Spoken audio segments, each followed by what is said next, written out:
Hello guys, ngayong araw isasama ko kayo kung saan kami kumukuha ng panligo, panlaba, panghugas at pandilig.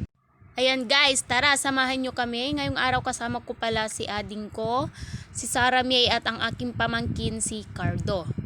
So ayan guys, makikita nyo kung gaano kalayo, kailangan mo munang dumaan sa mga may maisan. So ayan guys, nakikita nyo naman guys na may mga mais dyan. Dyan kami lumalakad patungo sa aming pagkunan ng tubig. So sobrang layo guys, tignan nyo naman o, diba? Sobrang layo ng pinagkukunan namin ng tubig. So i-pass forward na lang po natin at sobrang layo po talaga, 5 minutes bago ka makarating sa pagkunan ng tubig. Oh my God! Makikita nyo guys, oh, makikita nyo yung bahay namin at dun sa pagkukunan namin ng tubig, sobrang layo po guys. Ayan, so malapit na tayo, makikita nyo na. Tsaka guys, may mga tanim na palay dito at mais. Ayan, pero hindi po namin yan palay. Palay po yan ng may-ari ng priplong pagkukunan namin.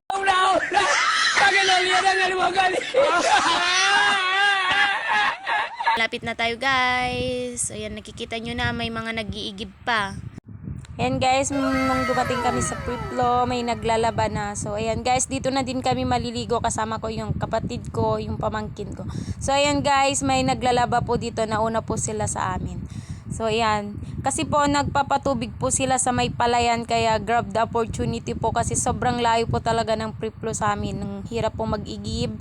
Pero libre po yung tubig dito sa amin kasi wala kang binabayaran. Pero yun nga po, sobrang layo po talaga ng pinagkukunan ng tubig. Kailangan mong maglakad patungo doon sa pagkukunan mo ng tubig. Ganun lang. Oh my God! Ayan guys, sabi nga nila sa probinsya, mabubuhay ka kasi madaming libre basta masipag ka. Wow naman! Wow! Wow!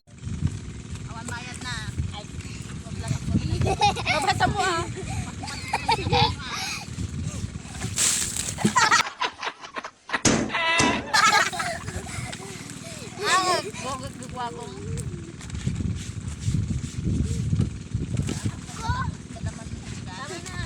Ayan guys, nakikita nyo naman na sobrang lakas po ng tubig niya kasi yung may-ari po is nagpapatubig po siya sa kanyang palayan kasi wala na pong ulan, na mamatay na po yung mga palay. So kailangan ng patubigan, kaya yon is sakto naman na pupunta kami mag-igib is nagpapatubig siya. Diyan na din kami na ligo para hindi na kami mag-igib guys, mamaya. Ang sarap maligo dyan kasi sobrang lamig ng tubig niya. Apakalamig guys.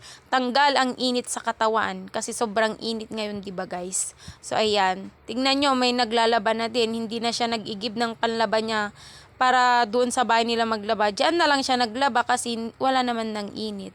So ayan guys, pauwi na kami, tapos na kaming naligo. So bye na muna, maiwan na muna si Ate Alma dyan na naglalaba. So mauna na kami, bye-bye. So ayan guys, fast forward na lang natin kasi sobrang layo nga talaga. Ayan, si ading ko, nagbuhat na siya ng tubig para may panluto kami at may magamit sa bahay. So ayan guys, nakikita nyo yung bahay namin at sa pinagigiban namin ng tubig, sobrang layo. Ayun, sa taas. So ayan, pasayaw-sayaw pa tong isa. Pero sa totoo lang guys, sobrang bigat din ng tubig pag binubuhat mo. Ayan.